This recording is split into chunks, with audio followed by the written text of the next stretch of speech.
I think so. I think so. So you said that background is Okay. the site of the recording? The oceanographers place hydrophones, to record underwater at exactly the center of this map. So that's where we got all our data, not only sound, but pressure, wind, and all of that. Wait, wait, wait, wait, wait, So wait, wait, wait. yeah, What? this is. Wait, like I'm trying to. Are we supposed to talk about Mongolia? Yes, yes, yes, yes, yes. But I mean, wait, what are you? You're recording something underwater? Not myself, but our team, the oceanographers based at Scripps Institution of Oceanographer. This is one of the research projects to record 24/7 for whole years, several years worth of recordings from this site. Yeah, and once you collect all of the data, you can analyze and identify, detect the animals, and along with all the other really interesting stuff. So Wait, yeah. and your music will go with the sounds of the underwater recording? That's one version of it. Yeah, that's one version of it. So Ah, that's music together with pre-recorded sounds.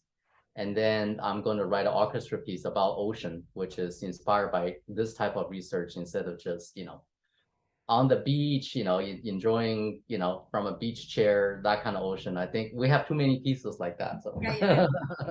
So yeah, what am I?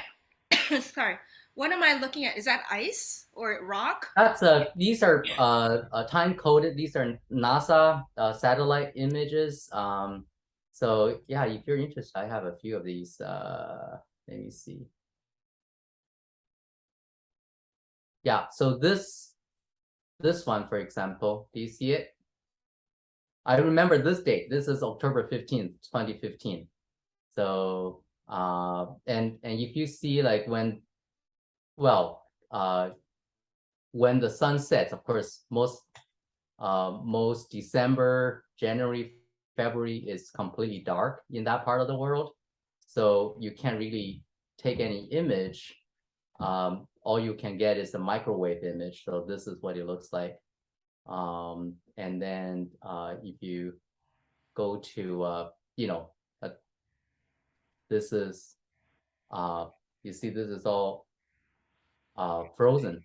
Yes. This is the season when the sun starts to rise and you see the shadows cast by the clouds, and the shadows are long because the sun kind of rises at a very steep angle. So why were the first one, why was that grayer than this one? Oh, that's just different seasons, exactly same location, Oh, uh, but you can see the ice start to melt away. So this is the beginning of the migration seasons, and you can see the blue color of the ocean. This is when the animals start to return to this part of the world. Um, and and uh-huh. yep, Oh, can you go back? Sorry, can you go back for a minute to the previous one? previous. You mean like this? The more white one, the more frozen over one. Yes, This yes. one? So behind your right shoulder, there's like kind of I see very clearly like a This delineate. side? Yeah, there's a very delineated um curvy That's line. marker. That's put in by the satellite to tell you where you am because you can't see the land when it's overcast like this. That's clouds. So But that's in the order, coastline. yeah, that's the coast. Yeah, they kind of print these maps on top of the image they collected so that you know where you are. And you can see on the other side is all these ice breaking apart, right? Huge pieces of ice, chunks of ice floating. Because this is the warm season, so ice start to melt away. Yeah. So yeah, you're seeing the delineation of the land, but that was put in by the satellite. So the recording is happening right here. Yeah, right behind me, Yeah. right at the very center of this image is where the recording device was placed on the seafloor. That Uh, one's so beautiful. That yeah, this is the season when, for a very short time, you have open water. That this area became like the ocean that you think ocean should be. Um, So yeah, it's incredible. I mean, the bioprocesses that's going on during this time, it's pretty intense. So Is the piece is this project um, intended to raise awareness about climate change or anything like that? I didn't put it that way. I think there's a lot of awareness about that. I just feel like most of the works are done in such a way that's like so superficial. You know, I'm writing a piece about climax and stuff. So I actually try to stay away from that. I think what I like to do is actually really dig into it. So I spent 4 years working with these scientists, and we have weekly meetings, you know, restoring the sound because, you know, what they could collect in terms of data, it's actually full of noise and it's almost unusable. It's very interesting, but it's very hard to listen to. So yeah, we took like a good part of the pandemic, like 2 years. We're just cleaning the recordings and um, multiple processes. Now the recording is done well. We do spatialization to make the sound alive around us. So it's very, very laborious process. So I kind of like, yeah, I know it is about climate. Of course, that's where a lot of interests are, and I'm certainly part of that. But I think what could be really great is art really enter a conversation that is really serious and um, fully engaged and integrated with the scientists instead of just taking some superficial images and say, okay, I'm interested in climate change. I see too many pieces like that. It's almost cliche, Right. and it I just feel like it's we shouldn't take advantage of that. Yeah, You should be absolutely. really kind of you have to spend time, you have to study, you have to work with people to actually know what you're doing, so that's the joy of working with this team for 4 years. Every week we got together, during the pandemic. That was like the thing that kept me going because, oh yeah, I'm meeting with my team again. It's just on Zoom, but everybody's so excited because we're making progress. And yeah, Wow. it's great. I just came back from such a meeting this past Friday. It was like every time we're so inspired and excited. And so yeah, Wow. it's very fun. Very fun. Yeah. It's like, Let's talk about Mongolia because I do have another faculty meeting I have to okay, go okay, to. Yeah. okay. What But time is I your like meeting? short. In 5 minutes we can do a lot. So Wait, what time is your meeting? 10:30. So we got 13 minutes. We can do it. Oh no! Okay, okay. Yeah, okay, so oh my gosh, let I'll me leave this I'll leave this picture on, okay? You like this ah one, right? okay, okay. Okay, let's see. Okay, yeah, I mean maybe yeah, so Gobi Gloria is inspired by Mongolian musical traditions, and maybe you can talk a little bit about how you came to be so drawn to that. Um Yeah. So I was born and raised in China, and I was extremely lucky since I was a child. I had a kind of uncle figure who is the most important Mongolian scholar. His name is Ulanji. He's a towering figure in Inner Mongolia, the editor-in-chief for the Encyclopedia of Arts in Mongolia. And anyways, he was a close friend to my family, and uh, on many occasions he will come, and the Mongolians love to drink. I mean, a little bit of alcohol, they just start singing. I mean, it's amazing, and I have never heard songs that are that beautiful before. I mean, I grew up in the last years of the Cultural Revolution. There are a lot of propaganda music on the radio. There are Mongolian style music, usually very happy music, like the farmland and living in communism, very happy. And um, these songs he sang, oh my God, they're called long songs, and they are about friendship.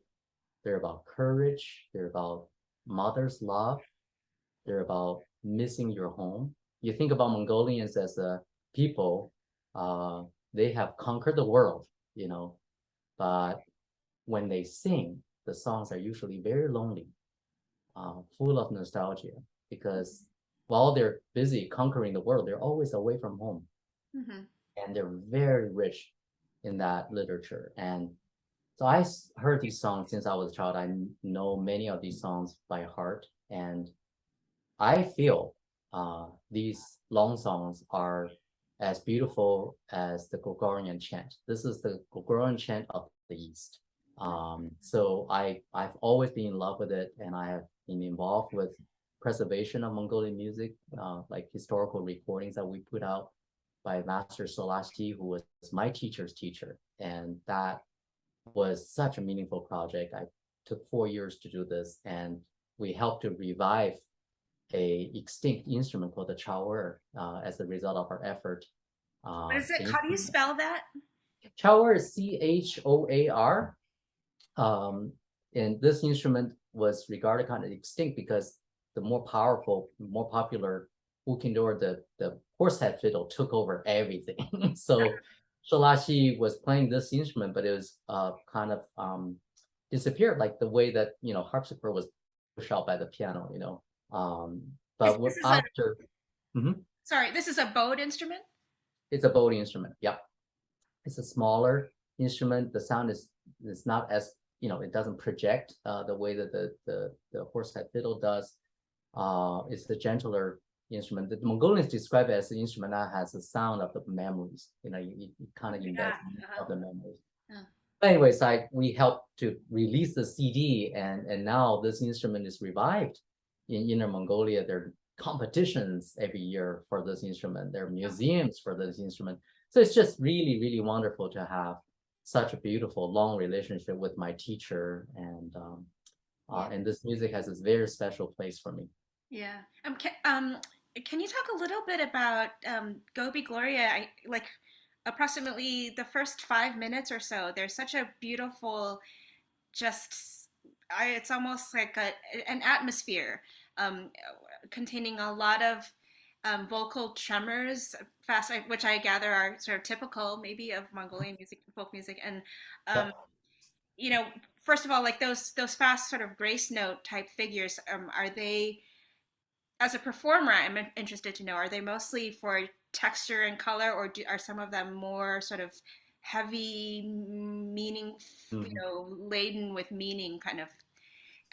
Yeah, well, I learned this music by route. I mean, a lot of this music was not written down. It's probably very hard to write it down. But this music is like medicine for me. When I was studying, I as a grad student, I listened to modern music and all of that, contemporary music, standard techniques. But at the same time, I needed to sing these songs by myself because they're medicine for me. And I remember many times I just like do a little karaoke with me in the car. I would improvise these songs, and so that part, you talk about the beginning of the piece, this long song. These are my own songs. I mean, I didn't quote anything in that part because I just felt like it's much harder to write your own melodies. It's very difficult to do that.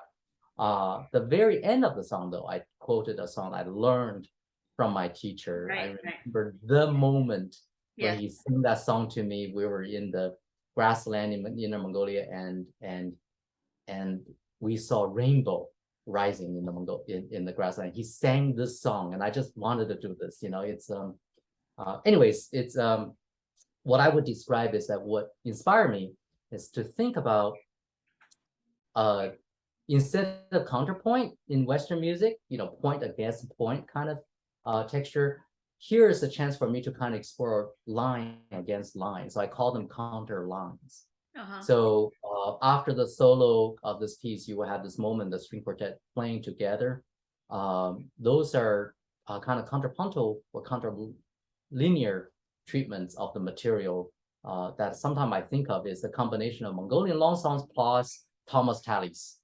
So it's kind of kind of multi-dimensional thinking, yet it's all comes from a single line. And ornaments you talk about, I learned all of that from my teacher by route. So again, it's not a system I'm using, but I was really surprised by one scholar who analyzed my music. She was able to identify, from which style, from which county this ornament came from, just because of the way I use it. So it's they're very particular, very, very particular. Yeah. When you mentioned this, there is a truck coming by. I think just the trash truck that goes by the window. We'll be quiet for after 1 minute, it will be gone. Okay. Oh, it's right in front of me right now. So I should wait. So while the truck is there, I can ask you. Yeah, just ask me. when I'm playing these ornaments, do they themselves have like a lot of emotional weight, or are they sort of mere sort of blinks or flickers or sort of unevenness in the line, in the color or something? Just kind Yeah. Do you want to record this part of the answer? I think it just takes another 30 seconds for this truck to go away. I mean, if just your own interest, this is, I mean, the long songs has to come with ornaments. It's almost like a necessity. The ornaments animate that texture.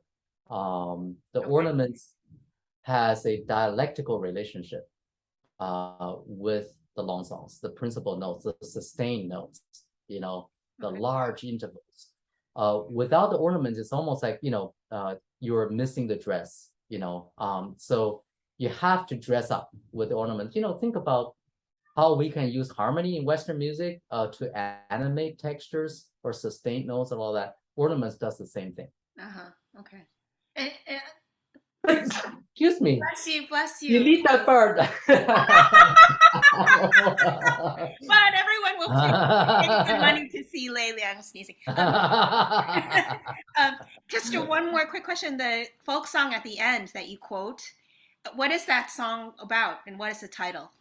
Can you? The song is called Night Sky. Really? Yep, it's called Night Sky, 夜空. And it's about someone hoping to see the stars, but his vision was covered by the passing clouds. Oh, actually, you did tell us that, because I have Night Sky written in my part. Oh, yes, you do. Yeah, and he was, of course, hoping to, or he or she, whoever is singing the song, hoping to see his or her lover, and they cannot see each other. Yeah. The poetry in these long songs are really beautiful too. There's very evocative, very emotional, and very elegant at the same time. Yeah. May I feel like I should let you get ready for your next meeting. I don't know. Yeah, well, we covered a lot, right? We did.